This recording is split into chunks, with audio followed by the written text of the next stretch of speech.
যার ওসিলায় সিন্নি খাইলি মোল্লা চিনলি না। এখন নতুন নতুন বিপ্লবীদেরকে দেখা যায় কই মাছের মতো উজাইতেছে। এদেশের সকল বিপ্লবে এদেশের আলেম ওলামা, এদেশের মাদ্রাসার ছাত্ররা বুকের তপ্ত তাজা রক্ত ঢেলে দিয়ে আন্দোলন করেছে। যাদের জন্য ক্ষমতা পেয়েছো, যাদের জন্য পার্সেন্টেজ পাচ্ছ, যাদের জন্য এমপি, যাদের জন্য উপদেষ্টা হয়েছো, যাদের জন্য তোমরা নেতা হয়েছো, আজকে তাদেরকে তোমরা চিনো না, কাঠের চশমা পরেছো। তোমাদেরকে চুরি পরে এদেশ থেকে মামু বাড়ি, দিল্লি অথবা পিন্ডি চলে যাওয়া উচিত।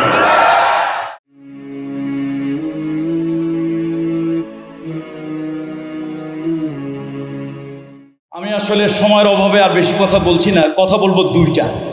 প্রথম কথা হচ্ছে, অল্প কিছুদিনের জন্য ঢাকা বিশ্ববিদ্যালয় পলিটিক্যাল সায়েন্সের ছাত্র ছিলাম। তো মোটামুটি 1000 ইয়ার্স, এই পূর্বের 1000 বছরের ইতিহাস দেখলে পৃথিবীতে গণ অভ্যুত্থান, গণবিপ্লব অনেক কিছু হয়েছে, কিন্তু হাসিনার মতো তল্পা সহকারে মামু বাড়ি, শ্বশুর বাড়ি, নিজের বাড়ি গেছে, এরকম ইতিহাস পৃথিবীতে 1000 বছরের মধ্যে দ্বিতীয় আরেকটা নাই। তাহলে যেই স্বৈরাচারী শাসক যত বড়, তার পতন হয় তত বড়। দুই কথার এক কথা শেষ। আর এক কথা হলো, যার ওসিলায় সিন্নি খাইলি মোল্লা চিনলি না। এখন নতুন নতুন বিপ্লবীদেরকে দেখা যায় কই মাছের মতো উজাইতেছে। এদেশের সকল বিপ্লবে এদেশের আলেম ওলামা, এদেশের মাদ্রাসার ছাত্ররা বুকের তপ্ত তাজা রক্ত ঢেলে দিয়ে আন্দোলন করেছে। যাদের জন্য ক্ষমতা পেয়েছো, যাদের জন্য পার্সেন্টেজ পাচ্ছ, যাদের জন্য এমপি, যাদের জন্য উপদেষ্টা হয়েছো, যাদের জন্য তোমরা নেতা হয়েছো, আজকে তাদেরকে তোমরা চিনো না, কাঠের চশমা পরেছো।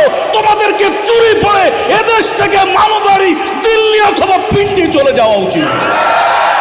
এদেশের প্রত্যেকটা আন্দোলনে আলেমদের ভূমিকা ছিল, মাদ্রাসার ছাত্রদের ভূমিকা ছিল। আমরা তাদের মধ্যে কোনো বিভাজন সৃষ্টি করতে চাই না। আলেমরা ছিল, আলেমরা আছে, আলেমরা থাকবে। তাদের অবদানকে কেউ অস্বীকার করতে পারবে না। যারা অস্বীকার করবে ওরা মামু বাড়ি চলে যাবে, আমরা আমাদের বাপদাদার বাড়ি ইনশাআল্লাহ বাংলাদেশেই থেকে যাব।